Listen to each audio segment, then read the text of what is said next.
This kind of blew my mind. It's not best impact. It's like anticipated game for anticipated. Yeah, most anticipated. So most anticipated has Final Fantasy XVI. I don't know what that is in Roman numerals. 16. Hogwarts Legacy. Okay. Resident Evil 4. Starfield. Okay. Legend of Zelda: Tears of the Okay. Kingdom. Okay. How is Spider-Man 2 not on? Yeah, that is weird. Like okay.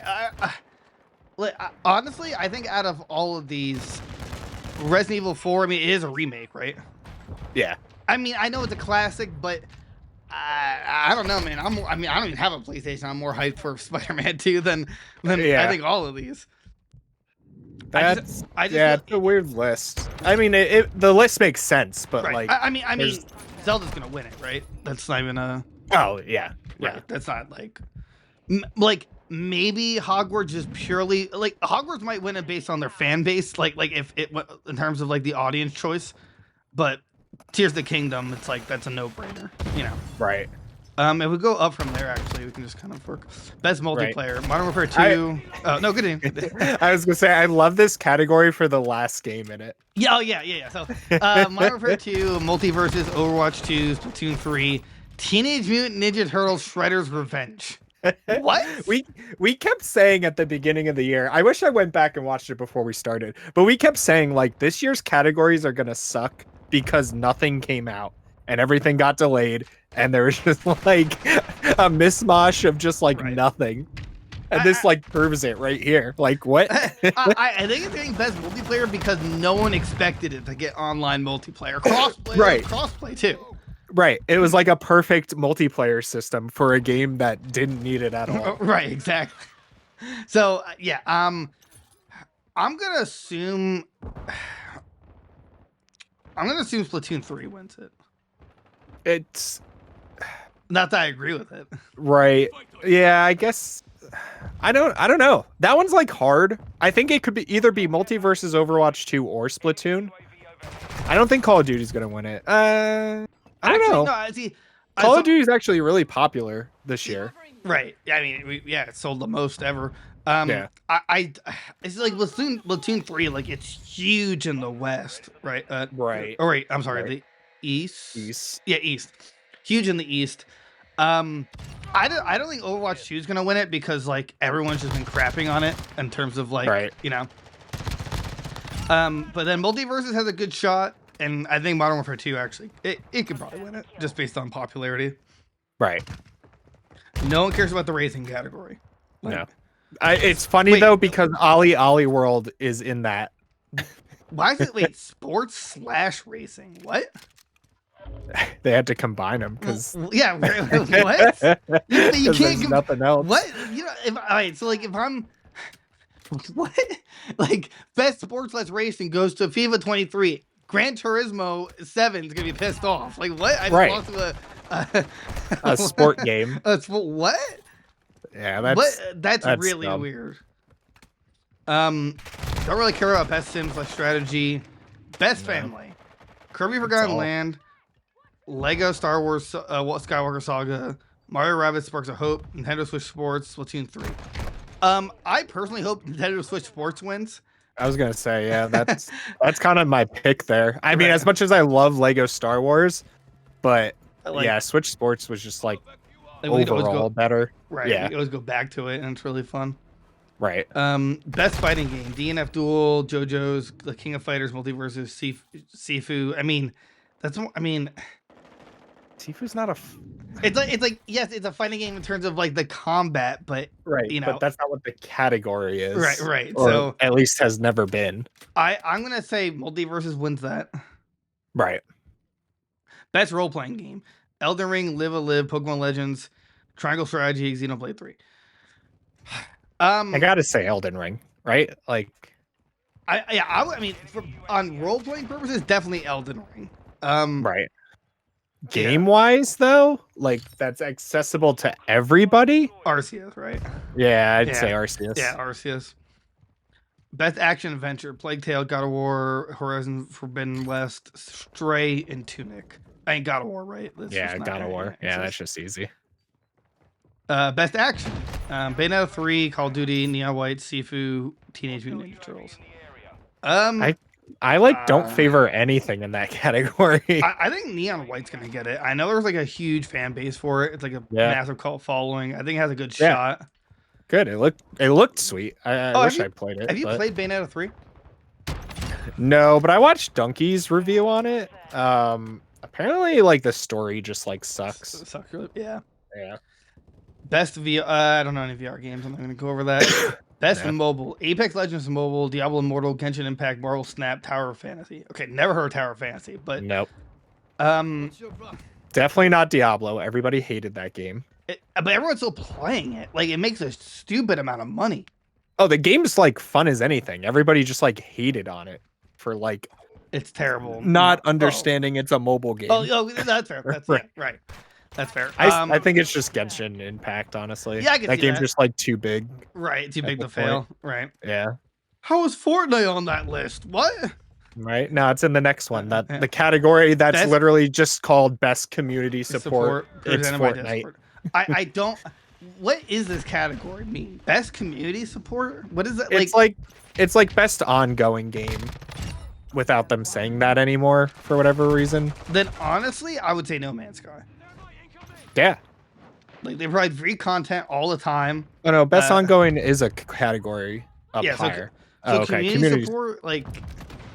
Yeah, I'd say No Man's Sky. Yeah, I feel like the community for that game, like if they haven't left yet, they're never leaving. Not only that, but they're very like nice people. Like, it's just not a toxic fan base. Like Apex Legends toxic, Destiny 2, I assume toxic. Kinda. Yeah, definitely like for the PvP. Gotcha. All right, best debut indie. I don't know most of them, so I'm gonna skip it. Yeah. Best indie: Cult of the Lamb, Neon White, Sifu, Stray, Tunic. I would love Cult of the Lamb to win it, but I think it's just Stray wins it. Yeah, I think Stray wins it. Yeah. You can see that. Let's see here. Best ongoing game: Apex Legends, Destiny 2, Final Fantasy, Fortnite, Genshin Impact. This is like almost a copy paste of Community. It's just Fortnite though. Yeah. Yeah, I can see that. They'd probably win. Yeah. Game. Okay, game for impact. What does that mean? What like? It means they're supposed to have like a deep story or like something real. Like I'm trying to think like what games have won that. What's that? What's that color? Not colorful. It's the like the. Oh, Life is Strange. Yeah, come on. that game had won it, of course, because it told like a good story. Hellblade had won it because it was about like depression and stuff. Celeste won it like years ago, and that game's amazing. Never played it. Tell me why. Yeah, it's like a bunch of games about like real life tragedies and stuff. Best performance. I don't know these people, but I'll just give it to God of War Ragnarok. Christopher Judge. Yeah, Christopher Judge. Are you kidding me? Who does Sonny Suljic play in God of War Ragnarok? Atreus. Oh. But he grew up. He's like, Christopher Judge just like strangles him out. So like, okay, now only I can. I win. Now I. Boy. Don't care about best audio design. Although I will give Modern Warfare 2 credit where it's due. Its audio design is peak. It is. Yeah. It's really clean. But I can't speak for the rest. I mean. Right. Best score. No, don't care. Best art direction. Do you like how Metal Hellslinging is in that category though? The game that you shoot to like real metal songs. Yeah, that's kind of. I feel like that's not fair. That's like if like Guitar Hero was still around. It's like Guitar Hero all songs. I mean, if it was like if the category was like best song selection. Right. I can see that. Right, but best score. I mean, like Elden Rings is beautiful. Ragnarok has great sound design. I can't speak for Xenoblade 3.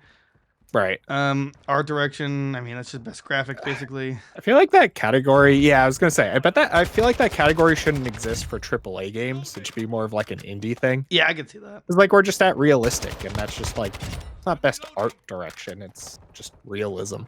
Best narrative. Ragnarok's just gonna win it. I mean. Yeah. None of these other games have. I mean, like Elden Ring. I don't think Elden Ring should be on. Well, it's like. This one had Elden- a story though. Like I feel like this one had Sure. way more of a story than any Souls game. That's fair, but it still had like the scattered plot, like where Right, you it know- wasn't very clear. Right, but that's what it does. But it makes it like any normal person is not going to take the time to learn any of that. Versus Ragnarok is pretty straightforward. Right. Best game direction. What does that mean? I have your back. Direction? I don't. I think it means like it told a story from start to finish without any like lulls in it or anything like that, I guess. Ragnarok. Okay. Yeah. And then now we get to the big one. Game of the year. A Plague Tale Requiem. That's not going to win. Elden Ring. God of War Ragnarok. Horizon Forbidden West. Stray. Xenoblade Chronicles 3. I know the internet is like freaking out because Xenoblade Chronicles 3 is on this list. I've been reading that like a lot of people are like, oh my, I can't believe it made it on the list. Yeah, they like cry every year that there's like one that releases and it doesn't get like recognized. But I mean, those games are amazing. They definitely deserve it. Here's the thing about this list, right? I like Horizon Forbidden West. I feel like it just died after the release. Like no one talks about it. I haven't seen a single thing about that game. No, like everybody played it, and then that was just like kind of it. Nobody talked about it. There was no like DLC or anything yet for it, I don't think. Right. But yeah, I don't know. Like everybody played it, and everybody I've talked to said they enjoyed it, but that's just where it ends. I don't want to be that guy, but I don't think Stray should be game of the year. Okay, you're a cat that just like you're an adventurous cat. Like Right. Interesting, right? But I mean, like you compare that to Elden Ring, you know what I'm saying? Like there's such a huge disparity in my opinion. It's they should take it as such a compliment that the fact that their little indie game even like is up against these like behemoths, right? Like that should be good enough for them. Like there's no way Stray's winning game of the year. But like it's an honor that it's like there with these big games. Right. So. I just like also I don't want to sound like the bad guy here, but I don't think Ragnarok should be on this list purely for how long it's been out. Great game, don't get me wrong. I just think that like it literally made it before the cutoff. I think the 11th every year of November is the cutoff for game of the year. Right, it comes out what the 10th, or it came out the 9th. Oh, the 9th. That I mean, Wednesday. I'm just saying that like 2 days like to really absorb it. It's like right. I just feel like I mean 11th's the cutoff date, but I don't know. I just feel like the amount of time that it's been out, doesn't really mean it should be, game of the year. Although obviously, yes, it's an insane game and a work of art. Right. Like I get that, but I personally believe Elden Ring should win it.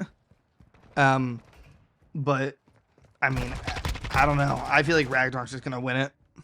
Oh yeah. It Really sucks. It's gonna be close. I'll say that. It's gonna be close between those two. The other three, sorry guys, you're not cutting it. The other 4, but count. Oh yeah, 4. But like, it's gonna be really close. So It's gonna be close, but I want Elden Ring to win, but I think Ragnarok just gonna take it. Just like too big to fail kind of situation. It'll be nice that we have this close match when next year nothing can beat Zelda. So, well, yeah, if I wanted that for this year for Elden Ring, right? Well, yeah, and Elden Ring had it for so long, right? And then God of War was like, "Boy, I'm coming out this year. Hold my axe." No, but so for example, Elden Ring versus God of War Ragnarok. Yeah, we believe Ragnarok wins, right? But you pit Ragnarok versus Tears of the Kingdom. I think that's a real match. That's a real battle. Right, that's a real battle. Like that's actually like which way will it go? Yeah. I would have loved to see that. Versus this, it's like I don't know. It hurts my soul. Oh yeah.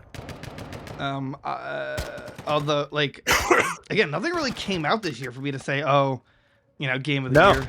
That was the problem the whole year, right? We've talked about it before. Is like I would have loved to have seen like Lego Star Wars as Game of the Year nominee. Like that's what I said a while back. but like then like everything else kind of started coming out. Right. I mean, it's a pretty good list considering what came out this year, but I don't know. It's still just like it's definitely Elden Ring or God of War. Those are the only two that like actually matter this year. Exactly. I mean, really though, I can't think of. I would agree with you. I really think I would take out. I would take out Stray and put Legends Arceus actually, I because can that see came that. out this year. I can see that. That's my only change. Really, I mean, I would have put a Skywalker Saga. I would love to have seen it there. I guess the hype just wasn't powerful enough. Jeff Keighley didn't have fun playing it, so he didn't put it on the list. Nope, doesn't get it. Nope, not happening.